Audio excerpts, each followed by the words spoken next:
If you are over 50 and the perfume you have worn and loved for years seems to fade off your skin within an hour now, when it used to last you the whole day, I need you to hear the first thing I'm going to say very clearly. You are not imagining it, your nose is not going, you have not lost your touch, and it is not your fault. Something real changed. In fact, 4 separate things changed all around the same time, and they stacked on top of one another, which is why it felt so sudden, as though one day your signature scent simply stopped working. I'm going to walk you through all 4, because once you understand what actually happened, every one of them can be worked around, and you can have your perfume back. And the third one is going to surprise you because it means that some of the time, your perfume did not die at all. It is still there. You are the only person who cannot smell it. I will explain exactly what I mean when we get there. Let me start with the one most women half suspect but have never had confirmed. The first thing that changed is that your skin stopped making the oil that was holding your perfume in place, and it stopped for a specific nameable reason. For your entire adult life, your skin produced sebum, the natural oil that keeps it supple. And sebum, without anyone ever telling you, was doing a second job.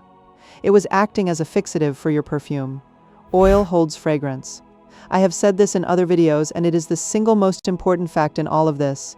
The heavier, more beautiful molecules in a perfume, the base notes, the warmth, the part that lingers, need something oily to cling to, or they evaporate off and vanish. For 30 years, your own skin was supplying that oil for free, and your perfume clung to it, and lasted, and you never knew that was why. Sebum production is driven by hormones, and around menopause, as estrogen declines, sebum production drops, sometimes sharply. This is well documented. It is not a flaw, and it is not something you did. It is simply what happens, but the consequence for your perfume is immediate and brutal. The fixative your body supplied for decades is now running low, and the perfume has far less to hold on to.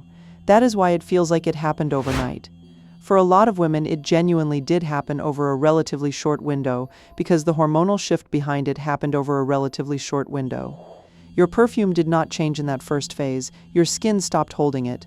The second thing that changed compounds the first, and it is about the surface of your skin itself. As skin matures, it becomes drier, and its barrier changes. The surface holds less water, and it can become very slightly more alkaline than the faintly acidic skin of a younger woman. Now, why should perfume care about that? Because the rate at which fragrance evaporates depends enormously on the surface it sits on. Warm, faintly moist, slightly oily skin releases a perfume slowly over hours. Cool, dry, thirsty skin releases it fast, in a rush, and then it is gone. Mature skin, drier and more absorbent, tends to drink the lighter parts of a fragrance and let the rest flash off quickly. So not only is there less oil to hold the perfume, the surface it is sitting on is actively speeding up its departure.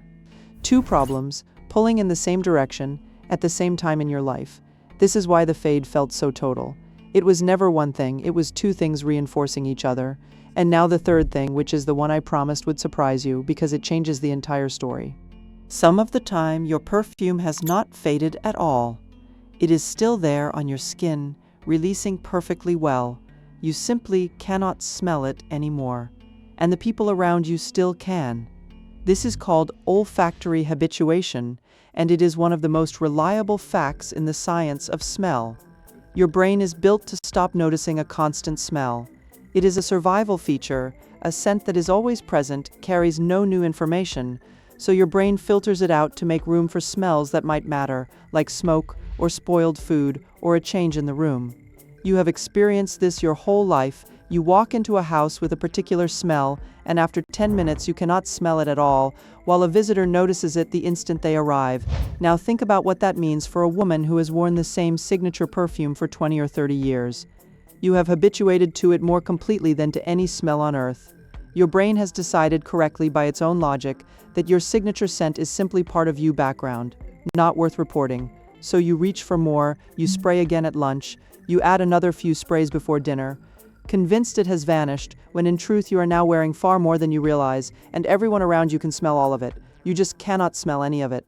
And here is the part that ties it to age specifically. Our sense of smell does gradually decline as we get older. That is true, and it makes the habituation worse. Because a scent you can only faintly detect is even easier for your brain to filter out entirely, so the woman most convinced her perfume has died is very often the woman who has worn the same beautiful bottle the longest and is now wearing more of it than anyone around her would ever choose. I want you to sit with how freeing that is. Part of what you mourned as a loss was never a loss at all. The perfume kept working. Your relationship with it simply became so deep that you stopped being able to hear it. The solution to that one is not more perfume, it is often the opposite, and it is something I will come to. And the fourth thing that changed, this is the one that will make some of you genuinely angry. Because unlike the first three, this one was not your body. This one was done to the bottle. If your signature scent is a perfume you have worn since the 80s or 90s, there is a real possibility that the perfume in the bottle you buy today is not the same perfume you fell in love with. It was quietly reformulated, and nobody told you. Over the past few decades, the bodies that regulate the fragrance industry progressively restricted or limited a long list of materials for reasons of allergy and safety. Some of the most important materials in classic perfumery were affected.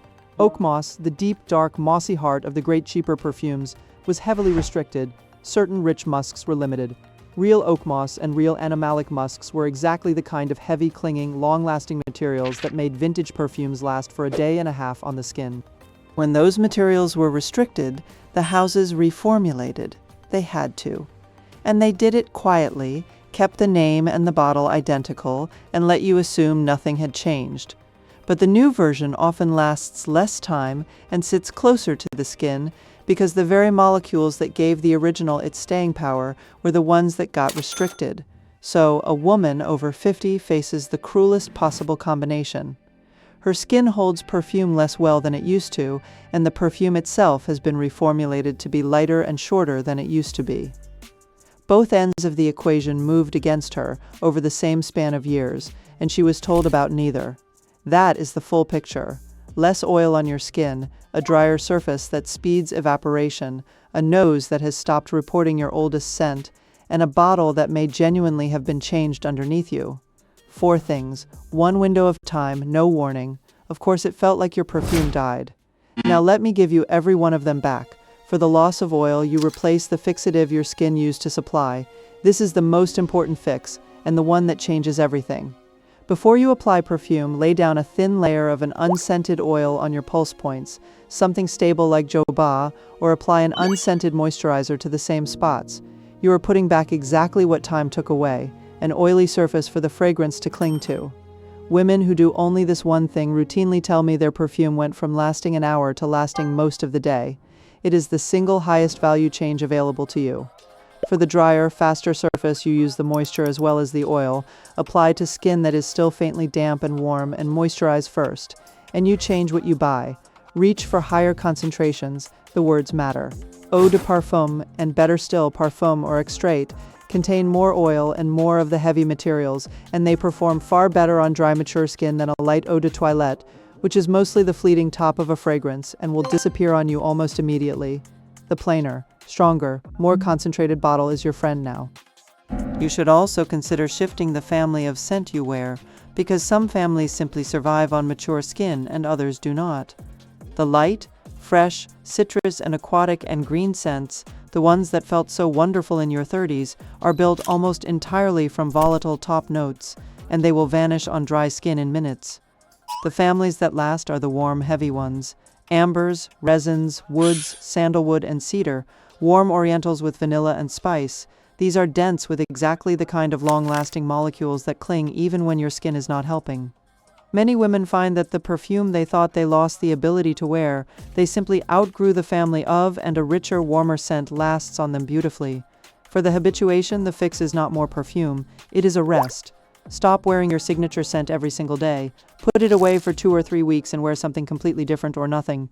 When you return to it, your brain will have lost the habituation, and it will bloom on you again as if you were smelling it for the first time in years. And in the meantime, trust the people around you over your own nose. If someone tells you that you smell wonderful, believe them and put the bottle down, because you're almost certainly wearing more than you think. And for the reformulation, you become a careful shopper. If your beloved classic no longer performs, look for the highest concentration version of it still made, the Perfume rather than the Toilette, which often retained more of the original character. Explore the vintage market where sealed older bottles of the original formulation still exist and can be extraordinary. Or accept that the original is gone and let yourself find something new, made today, in one of those warm, lasting families that suits the skin you have now rather than the skin you had then. Because that is the thing I most want to leave you with. And it is not sad. It is the opposite. Nothing about you failed. Your taste did not fade. Your nose did not betray you. You did not lose some feminine touch that younger women still have. Your body changed, as every body changes, and the industry that profits from your confusion had no reason on earth to explain any of it to you.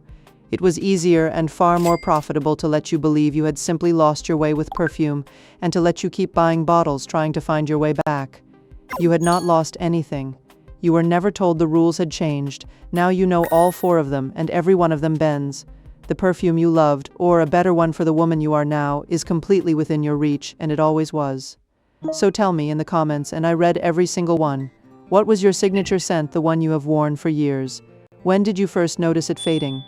And has anyone around you told you recently that you smell lovely on a day you were sure you had no perfume left at all? Because I suspect a great many of you are about to realize the 3rd thing was happening to you, and I want to hear it. I'm building a record here. Real women, real scents, real years, so that the next woman who types "Why did my perfume stop working?" into a search bar at 11 at night finds all of us waiting with the answer nobody gave her. Subscribe and turn on notifications, because next week I am going straight at the 4th thing, the reformulation. And it is worse than I have let on today. There is a specific decade when the industry changed the most beloved perfumes ever made, when the material at the heart of the great classics was restricted, and the versions sold under those famous names today are, in some cases, barely related to the originals that women built their entire signature around.